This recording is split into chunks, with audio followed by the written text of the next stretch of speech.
नमस्कार, स्वागत है आप सभी का हमारी खास पेशकश में दिवाली को लेकर, जहां पर हम आपको तमाम तरीके के नुस्खे बता रहे हैं कि कैसे इस दिवाली अपने घर में लक्ष्मी को आप लेकर आए और बढ़ाएं। और इसी पेशकश में अब चलिए हमारे साथ खास मेहमान भी जुड़ गए हैं, विनायक सप्रे, जो बताएंगे आपको कि किस तरह से आपको अपने पैसों को संभालना चाहिए, अपने निवेश को संभालना चाहिए और समृद्धि के इस त्यौहार में आपके पोर्टफोलियो में कैसे बरकत आए।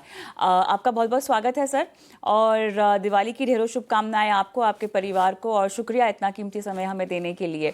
तो बहुत ही बेसिक से सवाल से शुरुआत करना चाहती हूँ, पोर्टफोलियो में समृद्धि लाने का कोई एक फॉर्मूला हो सकता है? धन्यवाद कविता जी, आपको और आपके परिवार को भी दिवाली की बहुत-बहुत शुभकामनाएँ और धन्यवाद कि मुझे आपने आप आमंत्रित किया इस शो में। बेसिक सवाल है लेकिन बहुत ज़्यादा इम्पोर्टेंट है क्योंकि आमतौर पे लोग बेसिक को भूल जाते हैं।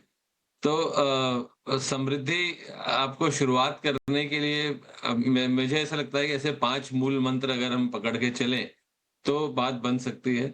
तो एक तो है कि आप मजबूत आधारशिला बनाइए, अपने ज़रूरत और चाहतों के अंतर को समझिए, अपनी खर्च अनावश्यक खर्चों से बचिए, इमरजेंसी फंड जो है उसको क्रिएट करके रखिए क्योंकि आज के ज़माने में इमरजेंसी ज़रूरी नहीं है कि सिर्फ़ कोई एक्सीडेंट हो गया या कुछ अनहोनी घटना हो गई तो होता है।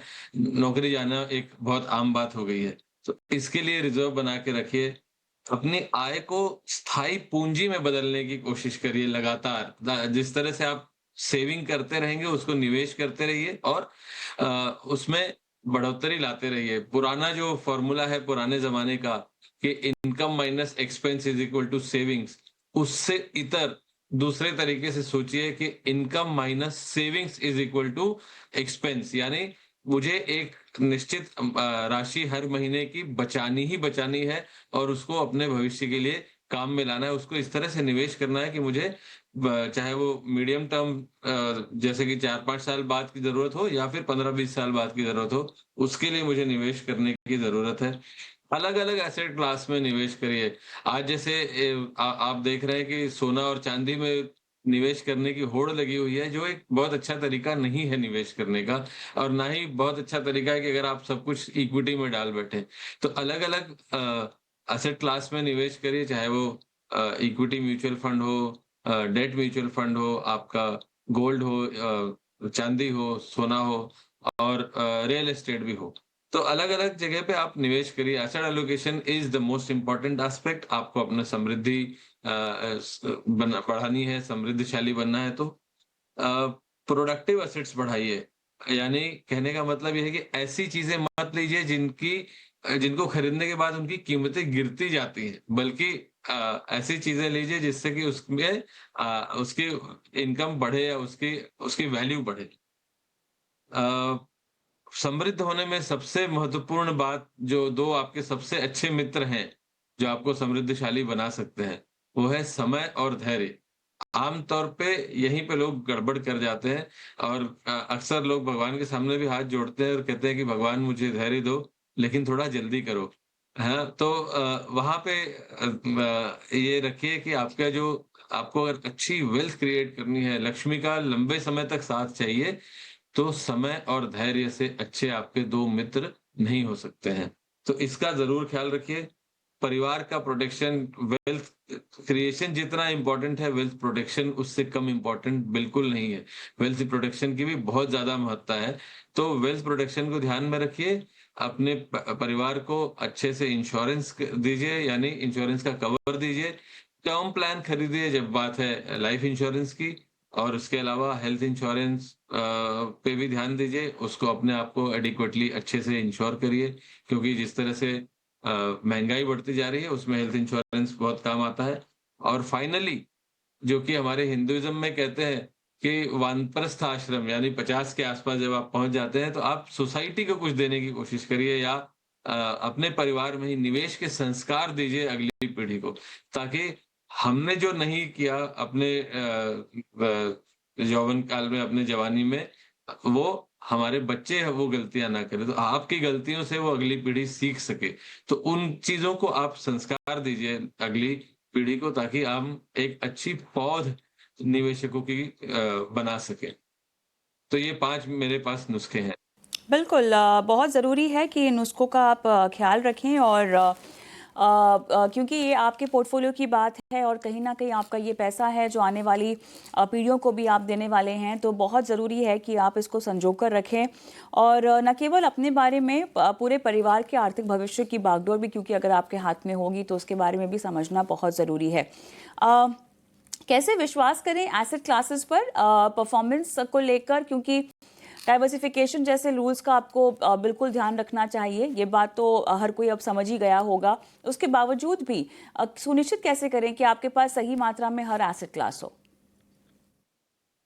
उसके लिए एक तो पहले एक जहाँ तक हो सके मैं कहूँगा कि आप फाइनेंशियल एडवाइज़र की सलाह लीजिए। दूसरा इम्पोर्टेंट चीज़ें हैं जैसे कि आप रियल एस्टेट में अगर आप ज़रूरत से ज़्यादा निवेश कर बैठे हैं, जो आम तौर पे लोग गलती कर बैठते हैं, तो हर एक एसेट क्लास के पॉज़िटिव्स और नेगेटिव्स होते हैं। जो सकारात्मक पहलू है, वो आपके फ़ेवर में कितना ज़्यादा है, उसको आप किस तरह से अपनी तरफ ले जा सकते हैं, उस तरह से आप निवेश करिए और पहले तो एक मूल मंत्र यही है कि आप 20% कम से कम 20 से 25% अपनी जो कमाई है उसका निवेश करना शुरू करिए।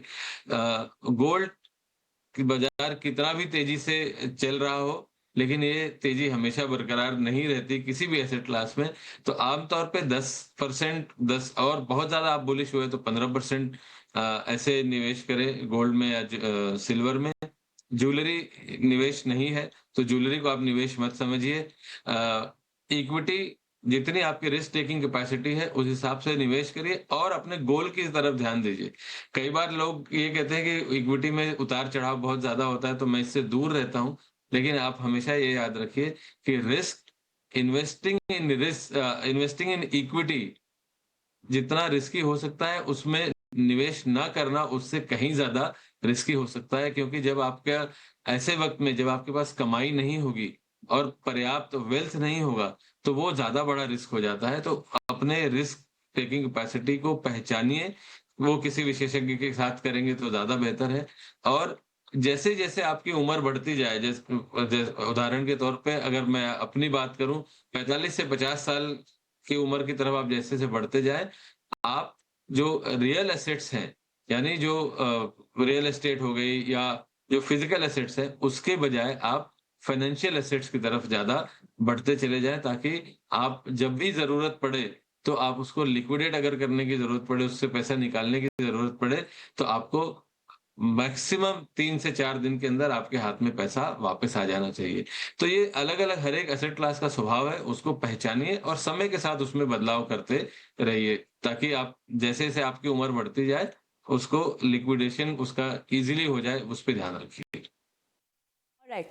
चलिए एक आखिरी सवाल आपसे हम पूछना चाहेंगे क्योंकि फाइनेंशियल पोर्टफोलियो को लेकर लगातार ही बातचीत आपसे होती रहती है और अब तो दिवाली का भी समय है। रिटर्न्स को और बढ़ाने के लिए क्या-क्या करना चाहिए? इन्वेस्टेड रहिए, अनुशासित तरीके से आप निवेश कीजिए, डाइवर्सिफाई कीजिए, उसके अलावा और क्या किया जा सकता है? उसके अलावा आप अपने गोल्स पे अगर आप ध्यान देते हैं, तो बजाय मैं तो कहूँगा कि रिटर्न चेज़ करने के बजाय अगर आप गोल चेज़ करें अंततोगत्वा आप चाहते क्या हैं कि आपकी जो इच्छाएँ हैं, आपके जो गोल्स हैं, वो अचीव होने चाहिए। तो कई बारी लोग ये होता है जिस आपने जो बात कही कि रिटर्न कैसे बढ़ाएँ, तो उसमें एक चीज़ ज़रूर ध्यान देने योग्य है कि कई बारी लोग 2 एक्सट्रीम्स की तरफ जाते हैं। यानी स्पेशली अगर मैं कहूँ कि नई पीढ़ी मैं देखता हूँ कि एक तरफ एकदम एफडी करती है, दूसरी तरफ एकदम हाई रिस्क प्रोडक्ट्स जैसे एफ-एंडो हो गया या क्रिप्टो में निवेश करते हैं। बजाय उसके एक मिड पाथ संभालिए और ये देखिए कि हमारे गोल्स क्या है, उस गोल पे ध्यान केंद्रित करिए। रिटर्न के पीछे भागने के बजाय और जहाँ अगर आपको ऐसा लगता है कि नहीं मैं ज़्यादा रिस्क नहीं लूँगा, उसका आकलन कीजिए क्योंकि नई रिस्क ना लेना हो सकता है कि आपको भविष्य में बहुत ज़्यादा भारी पड़ जाए। तो वो रिस्क टेकिंग जो रिटर्न बढ़ाने की जो बात है कि भेड़-चाल का पालन मत करिए। थोड़ा कई बारी अच्छा होगा कि आप कॉन्ट्रा कॉल लीजिए कि जब हर तरफ हर कोई निवेश कर रहा है, उस समय जब दुनिया बहुत ज़्यादा ग्रीडी है, उस समय आप फेयरफुल हो जाइए। जैसे वॉरेन बफेट कहते हैं कि आपको थोड़ा सतर्क हो जाना चाहिए और जब लोगों पूरे स्ट्रीट पे लोगों को जब घबराहट सी महसूस हो रही हो, वो आमतौर पे निवेश करने का एक अच्छा वक़्त होता है। जैसे अगर बहुत ज़्यादा उदासी छाई हुई है बाज़ार में, हर कोई अगर आपके आस-पास कह रहा है कि अरे! बाज़ार अच्छा नहीं है, आम तौर पे वो टाइम होता है जब बाज़ार आपको वहाँ से रिटर्न अच्छा देने की आपकी जो संभावना है, वो बहुत ज़्यादा बढ़ जाती है। चलिए, बहुत-बहुत धन्यवाद इसी के साथ सर आप जुड़े हमारे साथ और इतने इम्पोर्टेंट ओकेज़न पर आपने बातचीत की और दर्शकों का मार्गदर्शन किया। धन्यवाद। धन्यवाद। हमें रुकते हैं छोटे से ब्रेक के लिए, लेकिन ब्रेक के उस पार बात करेंगे आपके फाइनेंशियल पोर्टफोलियो की। श्वेता जन हमारे साथ जुड़ेंगे जो लाइफ फाइनेंशियल प्लानिंग करेंगे आपकी।